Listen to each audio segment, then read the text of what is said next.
Hello, my name is Morgan, and I want to talk to you about the questions that were for discussion.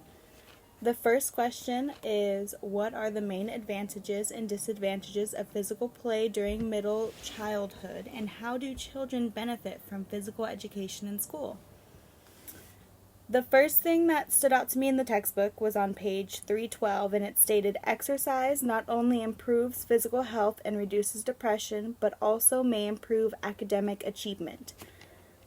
And then another thing is that I think of when kids, have an advantage of when they go out for recess or when they go out for lunch and they get to interact with their other peers, is they get to develop their own personal sense of social skills. They get to develop their way of picking what friends that they want to play with and who is like the better crowd to fit in. But also a very good disadvantage of that is, let's say a student wants to go play volleyball but gets rejected and the kids don't want him to play or her to play.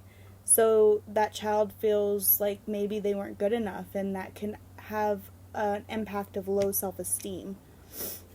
The benefits of physical education is they are moving their bodies, they are maintaining a healthy physical routine of doing things every day at school. They develop a routine that makes them be active for 30 minutes out of their day. Even if they aren't active at home, they still got to be active at school. So the second question says, why did Piaget call cognition the middle childhood concrete operational thought? And from my understanding is that concrete operational thought was a concept that enabled children to use their own logic. When I think of the word operational, I think of the word to work, to produce. And I think that he really wanted to emphasize that children get used to the routines that we give them. They get used to, I have to wake up at this time, I have to go to school, I'm learning from this time to this time, I have my recess, I learn again, I have my lunch, and then I'm learning, and then I go home for the day.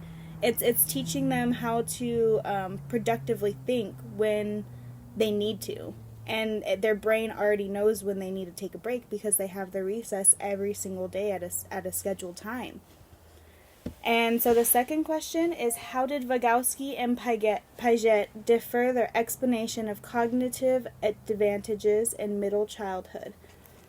So Vygotsky thought that school could be crucial for cognitive growth. He thought that the peers and the teachers together in an environment made the child think more by himself and what he wanted to do and what he or she was able to do without their parents there, what they could conquer by themselves. If they could learn the curriculum, if they can engage in social activity with their peers, versus Piaget, who just thought that their cognitional growth came from just the teachers telling them, teaching the curriculum, testing them, understanding what they know, understanding what they could learn more of. And that was, I think, the best way to answer that question. And then one of the last questions is, how and why does low SEE affect language learning? And so I understood this question right away because of the video that we saw, I think, last week or maybe the week prior. But the main thing is, when children grow up in a lower income and a lower to middle income, the language is a lot different. They don't get exposed to as many words. The parents don't really not have time, but it gets really hard to describe a child. When we put on your shoes, you put your socks on, you get your shoes on, you tie your shoes, versus the parent just going and putting on the shoes of their child so they can get out the door.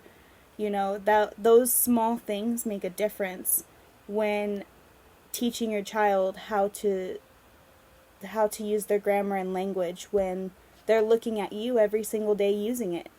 And sometimes it can be very hard to explain and to make time to talk to that child, but it really does make an effect on how they learn their language and how they develop their language.